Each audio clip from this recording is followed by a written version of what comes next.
Tyler, we're so grateful for your time. A lot of us feel like we almost know your story on a personal level because of how it's been documented. My first question to you would just be, did you expect this day would ever come? Oh, man, I've been waiting for this day for a long, long time.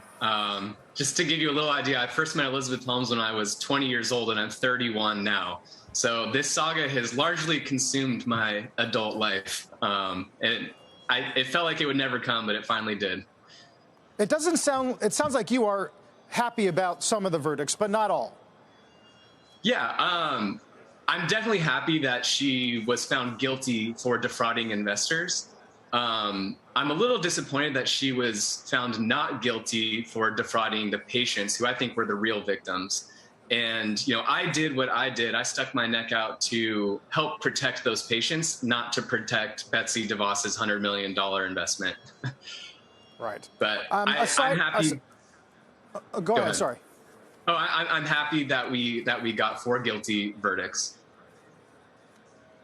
It sounds like you were not surprised at her ability to leverage her storytelling prowess during the trial. I'm not sure exactly what you mean by that, but do you think that was a part of her defense?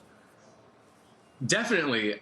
So Elizabeth is an incredible storyteller. She's very charismatic in person, and she was able to suck in very high-profile, smart people into this reality distortion field. And when she took the stand in her own trial, she tried to do that again. And luckily, the jurors saw through this and were able to give her that guilty verdict. Tyler, there's probably nobody who's thought more about this than you have. So at this juncture, with her now found guilty, what do you tell our viewers are some of the lessons here from your perspective? Well, I think a big lesson here is that this Silicon Valley idea of fake it till you make it and constantly iterating your product and testing that product on new users really does not work when it comes to healthcare, because at the other end of that product, there's a real person who may have a real medical condition, and you really can't play with people's lives like that.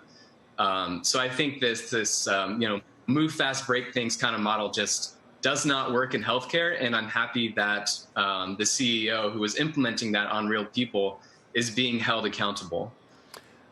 Tyler, there are some, certainly many of our viewers who may not be that familiar with your story. Obviously, you're the grandson of George Shultz. There was a break in your family to a certain extent when you aligned yourself with those who said, hey, wait a second, things are not right here at this company.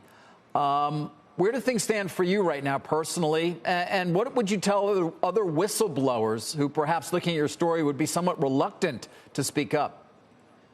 Yeah, so personally, I was able to reconcile somewhat with my grandfather before he passed away. The rest of my family, my parents have really had my back through thick and thin. So luckily, I've had that through all of this. But it has been a really challenging journey. It took a huge financial toll. It took a huge emotional toll. And blowing the whistle is a really lonely process. And I think moving forward, what I really want to focus on is help to make this journey less painful for future whistleblowers. So right now I'm working with a great group called the Signals Network that works to connect whistleblowers to journalists, to lawyers, to therapists, and even safe houses if necessary. And they really do a fantastic job. So I hope to continue working with groups like that to take the lessons that we've learned from this Theranos experience and hopefully make things better in the future.